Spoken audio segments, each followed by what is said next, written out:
Asia, please join me on the stage here. We're going to talk about go-to-market horror stories. All right, here you are. Welcome. Hello. Yes, thank you so much for having me. Can you hear me okay? Can hear you perfectly. Perfect. Take it away.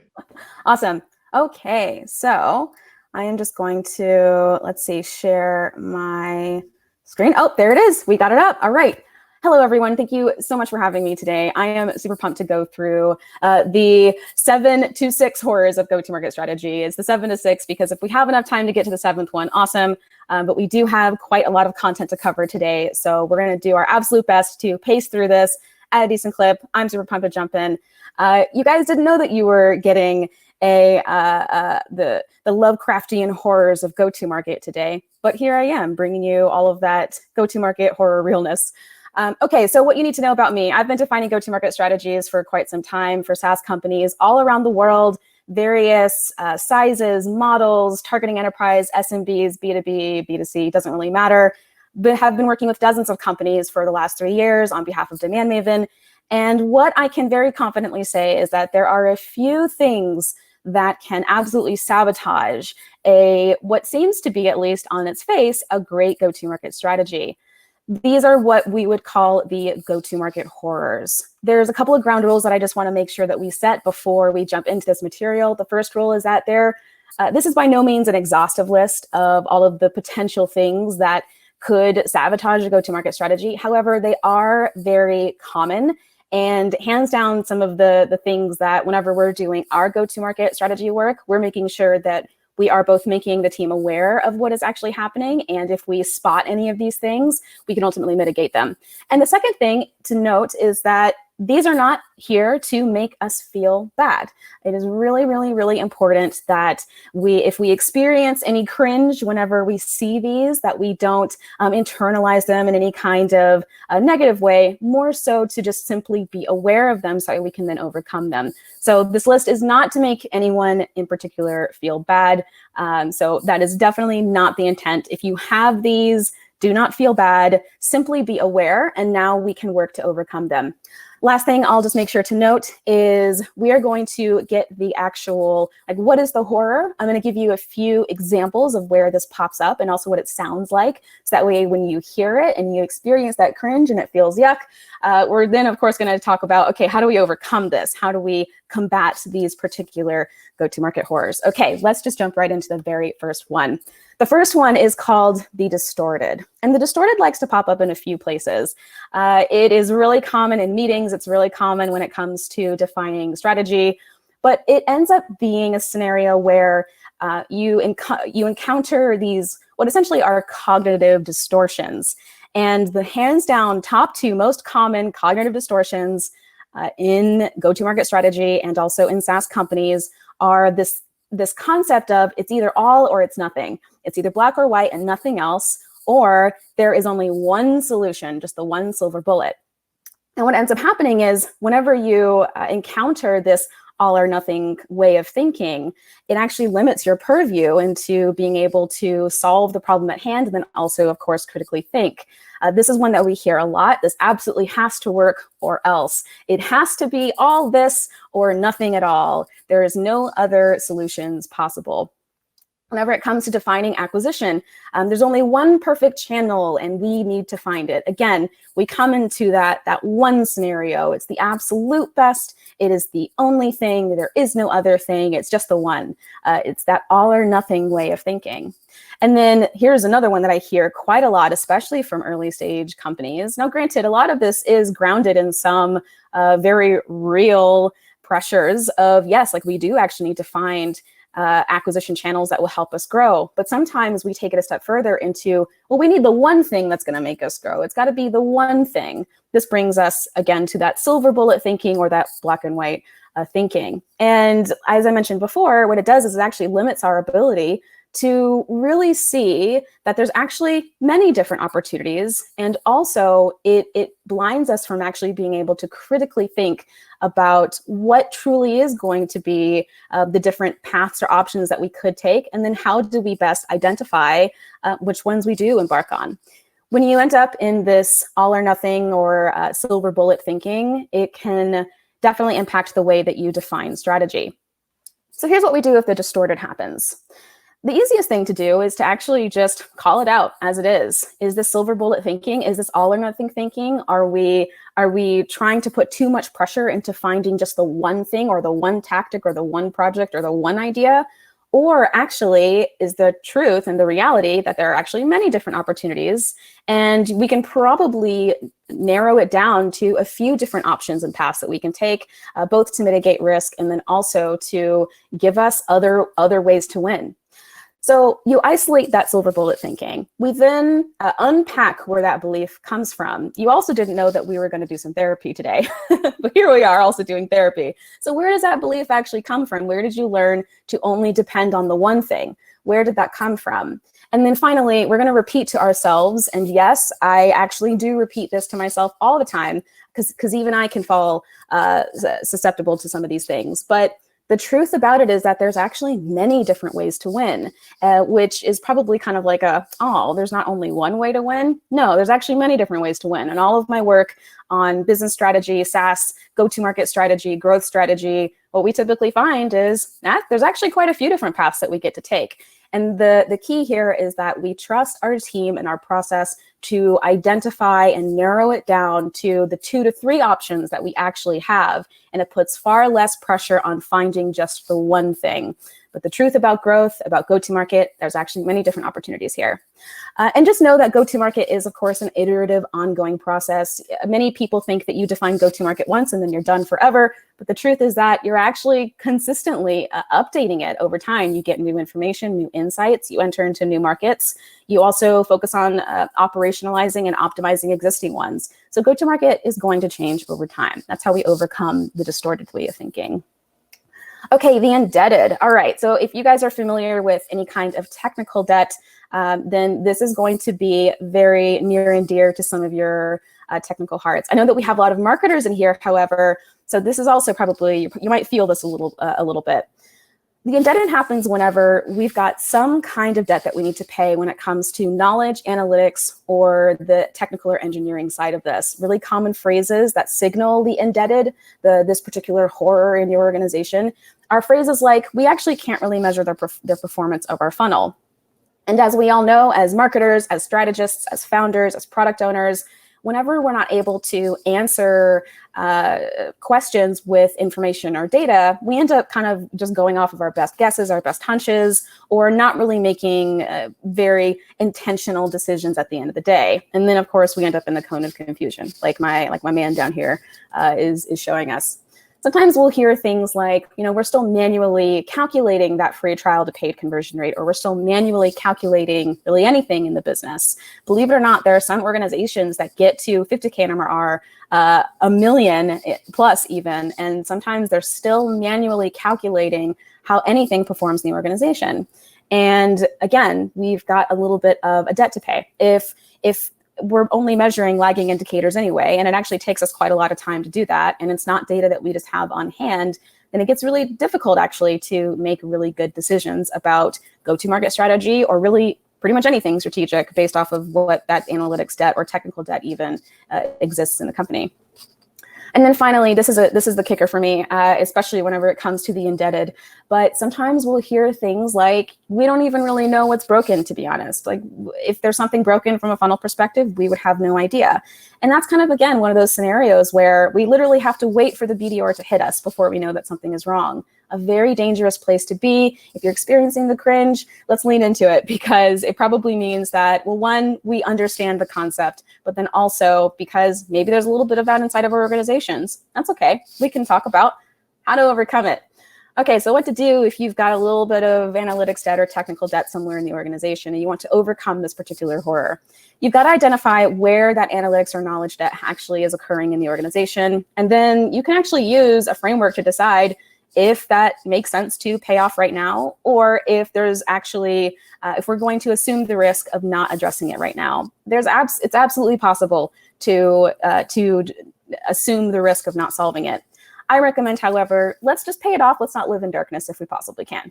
We should be able to measure some of the basics, but also be able to, if possible, drill down into details when we need to. So how does the website perform? How do our channels perform over time? How well does the product convert? Do we really truly understand customer behavior inside of the product? How well do customer segments perform over time? All of these are pretty critical pieces of insight that we're going to need, if not right now, at some point in the future, maybe 6 months later, a year from now. We want to make sure that we're actually collecting that information and we can, battle the indebted when it does occur. Ooh, okay, the vague. This is one of my absolute favorites. I know all the marketing folks probably going to be feeling and experiencing something really similar. The vague is actually so incredibly easy to miss that it pops up in literally every single part of our businesses, of our go-to-market strategies, product, marketing, customer success, sales, you name it. There's probably something vague happening. And I actually have a slide dedicated just to show exactly where are all the places this could potentially happen. But you might kind of guess what the vague actually is. It is intentionally unvague. But sometimes we'll hear phrases like, okay, well, part of our go-to-market strategy is to focus on acquiring small businesses in the United States. And all of these examples I'm going to show you are examples where if we had just a little bit more detail, we might have actually been able to arrive at a slightly better outcome or a slightly better result. This, for example, is supposed to be a drawing of an elephant. And if we had a little bit more detail, we probably could arrive at a really strong resemblance of an elephant. This looks like a really angry dog with horns and a really long nose. However, sometimes we do this to ourselves all the time. We're not actually really truly clear on where and who we're actually targeting. We hear phrases like this all the time. They might not be intentionally vague, but when you think about how to actually go to market to SMBs in the US, that is a huge market. Let's get a little bit more specific here and maybe get a little bit more clarity and detail around, okay, but exactly what kind of small businesses? Because that's a very big word, very big market, and it could look very different depending on what your go-to-market strategy is. Sometimes we'll hear things like, okay, well, our strategy just is to focus on inbound. We're just going to do inbound. And as we all know, inbound could mean a million different things. Does that mean that we're doing content marketing, that we're focusing on SEO, organic search? If so, well, for who? And like, what kind of inbound are we doing? Does that automatically assume something else?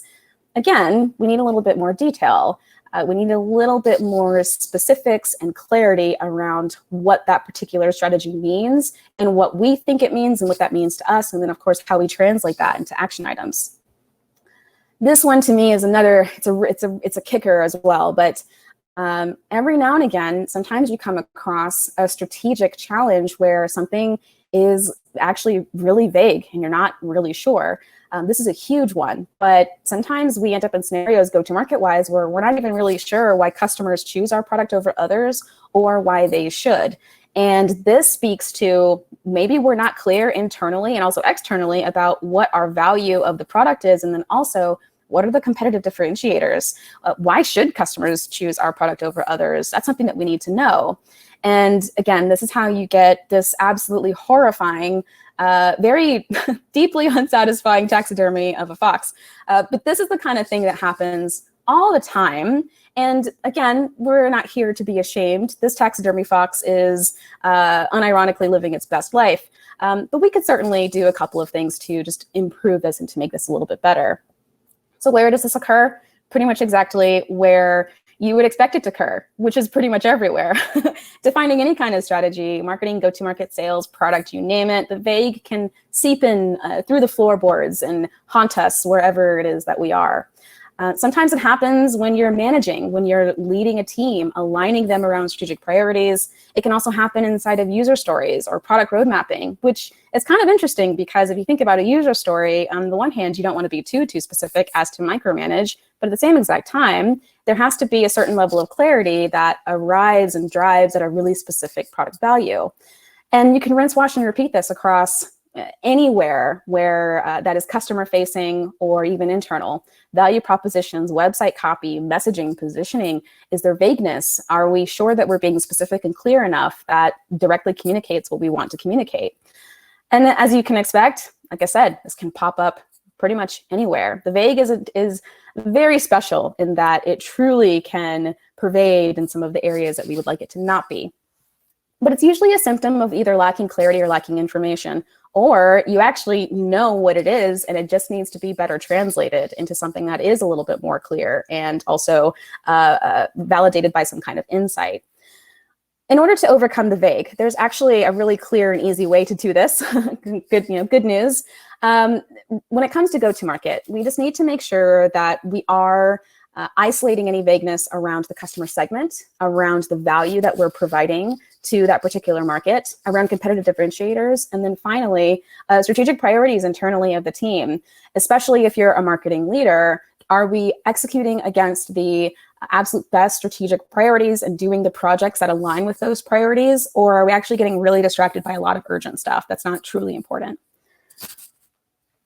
Okay, the vein. So this one actually is one that I find, thankfully, happens less and less, but every now and again you'll still hear it. So the vein is what happens whenever we use our ego core assumptions and we project them onto the market or onto customers, and it looks a little bit like this. Maybe my business targets recruiters, but I don't like LinkedIn. I think LinkedIn is garbage, and therefore we're not going to use it as an acquisition channel. Again, it's kind of like okay, but that's you, and that's your opinion and your experience. But what about the customer's experience? And what ends up happening is it kind of creates this disconnect between what your perspective is based off of your own personal experience versus what the customer's experience is and what the customer's journey and what their preferences are. And that's not to say necessarily that customers are always, quote, going to be right or are going to know all of the answers, but there definitely needs to be a separation between what we think and is our personal preference versus what a customer's preference might be. Another example of this, this actually pops up quite a bit, especially if you're targeting an audience that seemingly doesn't seem to be online. But sometimes I'll hear things like, well, I never use Google to find solutions. Sounds crazy, I know, but there are absolutely people who have this experience, but I never use Google to find solutions, and therefore I don't think our customers would either. And again, we kind of end up in that scenario or in that situation where it's like, okay, that might be our experience and our personal preference, but we have to remember that we're just one data point, and there's thousands, millions, even billions of others that we probably need to also evaluate and test some of those assumptions. The vein is really, really, really sneaky. It's really easy to fall prey to the concept of assuming that our needs and wants are exactly the same as our customers. And as we all know, one of the absolute easiest, best ways to address that is with voice of customer research, actually talking to customers and getting their feedback, their insight, their experiences, and using that really to drive how we think about go-to-market strategy. And being really, really, really careful about saying things like, I do or don't prefer X, or because I do this, that means that everyone else does. Really, really easy trap to fall into. But what we end up learning is that humans are actually really complex creatures and likely have different needs. One thing I also recommend if the vein happens to overcome this is it's a really simple mindset shift, but you have to go from I do or don't prefer X to I wonder what. That's all you really got to do. I wonder what my customer thinks of doing or using X. And that is the key shift that needs to happen from a mindset perspective. When you make that mindset shift, it gets far easier to simply just wonder. And when you can wonder, that's when you can start exploring, learning, testing, identifying, and then, of course, prioritizing from there. It's how you go from egocentric to, of course, customer-centric. Be careful of the vein. It's really sneaky. And then also, if you hear that in your meetings, you'll think of me and you'll be like, Asia told me of this horror many years past, and I can now see the vein and I have overcome it. Okay, the unknown. We are crunching through these. With the unknown, here's what the unknown pops up as. The unknown is the horror that happens when you are so overwhelmed by the fear of not knowing that we do nothing. It's analysis paralysis at its core. And whenever this happens, we end up either with too many data points and we don't really know which ones to pay attention to, or we're incredibly inundated with no knowledge or no information, and we don't even know like what step to take first. Analysis paralysis is very common in organizations. It's something that everyone, for the most part, experiences at some point in their journey, and it can show up in many different ways as well. Sometimes it's directly correlated to we don't know how to tactically do something. Maybe we're unsure about how to execute a particular thing, or it could be Google Ads, LinkedIn. It could be, well, how do we do content marketing? Or how do we do customer research? We have no idea. And whenever we end up in those scenarios, we just have to remember that this is the unknown, and there's certainly things that we can do to overcome the unknown. And we just have to reassure ourselves and remember that there probably is, there might not be a perfect instruction manual, but there might be hints about what to do next. And then finally, the unknown can also show up in scenarios where, again, we're inundated with information. We're not sure what to pay attention to and what to ignore. We don't really know, and therefore that's really scary and kind of paralyzing. But again, this is another scenario where sometimes it can pop up, and we just have to remember there actually are things that we can do. And then sometimes doing nothing is also a very worthy response.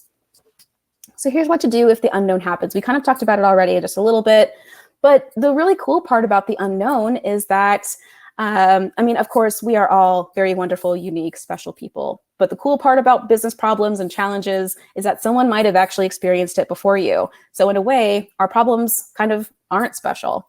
I have worked with dozens of SaaS companies all over the world, different shapes, sizes, different kinds of founders. Everyone always thinks that their problems are super unique and super special.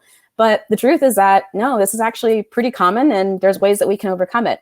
What's really awesome about the unknown, and it's actually one of my favorites, to be honest, because it's really easy to overcome, there's usually 4 things that we can do if the unknown appears. And if we are paralyzed by that sense of not really knowing, there's usually a pretty easy way to know.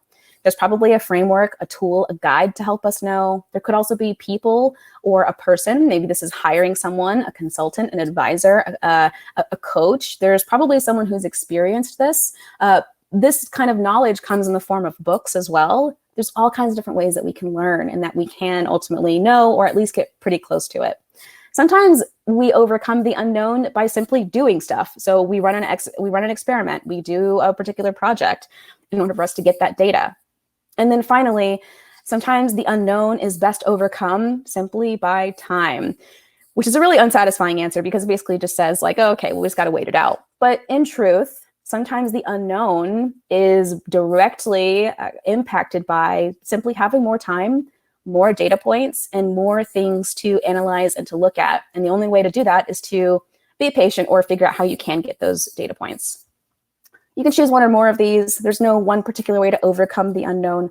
However, this crops up all the time, and especially with go-to-market strategy. If you're kind of feeling like, but there's still stuff that we don't know, we can choose, of course, to just simply wait it out, or we can do a little bit more research or a little bit more insights-driven enablement to help us better know. That's really the way that we overcome it. Okay, the unvetted, and I think we are going to have time to go through the last one. Okay, so the unvetted. Whenever the unvetted pops up in an organization, usually it comes in ways, or it sounds kind of like we are making strategic decisions based off of old assumptions from potentially years past sometimes. Something I hear very often is, oh man, we actually haven't done customer research in years. Or we did customer discovery, we built our MVP, and then it's been 3 years and we haven't done customer research since.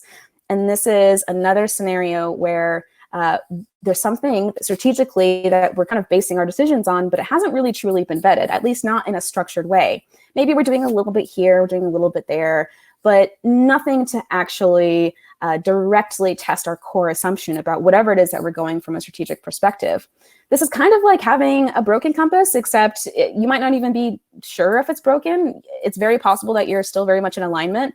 But if you're using a broken compass to find out what direction should we ultimately go in, or what possible directions could we go in, it's very possible that you're operating on a foundation that needs to be vetted. This is where the unvetted can pop up. This happens in go-to-market. This happens with product, marketing. Again, is very close to strategy. So wherever strategy work is happening, the unvetted can also pop up as well. And sometimes we'll hear scenarios where this is really common with really early stage companies, like really, really early stage, where sometimes the MVP is built and there's not been any customer discovery done. The only data point might have been the founder or the product owner. No tea, no shade here. This happens all the time. But we end up in that scenario where in order for us to, again, overcome the unvetted horror here, we've got to do customer discovery. We have to validate the problem or disprove it. Maybe it's not the right problem, and therefore we need to adjust our MVP. Kind of like putting the cart before the horse situation.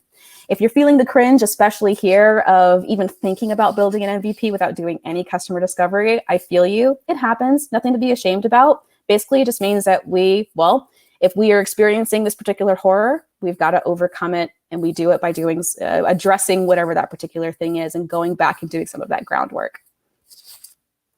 Okay, so we talked about this a little bit already, but what to do if the unvetted happens? Well, we have to identify what that core assumption is. Maybe it's an idea, maybe it's a project, and also maybe there's a strategy that we're defining and we're kind of realizing, oh snap, we haven't even really validated some of these things.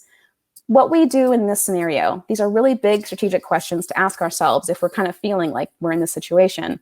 But we have to ask ourselves, what data would have to be true for this strategy to work, for it to be solid, and for it to help us ultimately win? What qualitative or quantitative insights or information would we need? And then also, how best do we validate? And I want to be careful with the word validate here because it kind of says like prove ourselves right. But validation can also mean proving ourselves wrong. So how can we best prove or disprove what we believe to be true? And then, of course, you can also pull together customer research or data that you'll need to vet the unvetted. I absolutely love customer research and voice of customer, if you cannot tell. However, there's also other ways to validate some core assumptions.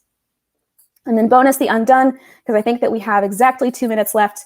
But the undone, I don't have pretty pictures for this particular section, but the undone comes up when you go through all of this work and effort of defining the most amazing go-to-market strategy ever, and then you don't execute against it, like hardly at all. So we'll hear phrases like, oh, we're definitely not consistent in our execution. Sometimes we'll hear things like, well, I've always said that we have more of a process problem than anything. This is actually a real quote from a real CEO, from a real SaaS company. Very big operational process challenges. Couldn't actually execute against anything, couldn't get anything done. And then this is another really common one. We can't seem to get anything done or make progress towards our goals. It kind of seems like we get distracted by urgent tasks and not putting effort towards the really important ones and the important strategic priorities. If the undone happens, this is usually a signal that we've got process, operational, or even possibly management challenges. There's a million different ways that we can solve this. But I think that one of the best ways is to actually facilitate that team conversation, get a really good understanding of what is on everyone's plate and what's important versus urgent, and how do we best handle bright, shiny objects in our organization? How do we handle that gut reaction that we feel like we have to take, even though it distracts us from the important work that we need to be doing? And then also finally, incentivize leading indicators of success. That means tracking activities rather than just only using lagging indicators. There's a book called Traction that actually talks about how best to create a scorecard in your organization. I highly recommend giving that chapter a read, and you'll get a good sense for, okay, this is how we can start incentivizing the right kinds of execution. Okay, so this is my quick recap, but overall, thank you guys so much. I hope that this was fun. I hope you maybe laughed a little bit, also co-cringed with me at some of these things. And also finally, I hope that you are aware at least of what these things could pop up as, what it could sound like, and then finally, how best to overcome them. Thank y'all so much. This was a bunch of fun. Even though we're over time, let's do one question. Okay, yes. So Chase is asking, where could a sole product owner start when attempts to influence chief executives in operations and sales that are stuck in the all side of the all or nothing mindset? Yeah, ooh, that's a really great question. I think if you're in the situation where you've got someone who you're working with someone in the organization who does kind of think that way, I would be asking questions to unpack that and to identify where exactly is that, does that contingency lie, and where exactly do those are those expectations being set? And usually if you ask some really good questions about unpacking those things, you can identify and isolate, oh, it's actually happening here. And then you can either disprove it or prove it from there. And then finally, you can always use any extra research or information or data to back up maybe some of the things that you're positioning or I guess promoting internally to that person or to that leadership team. Awesome. Thank you so much. Awesome. Thank you.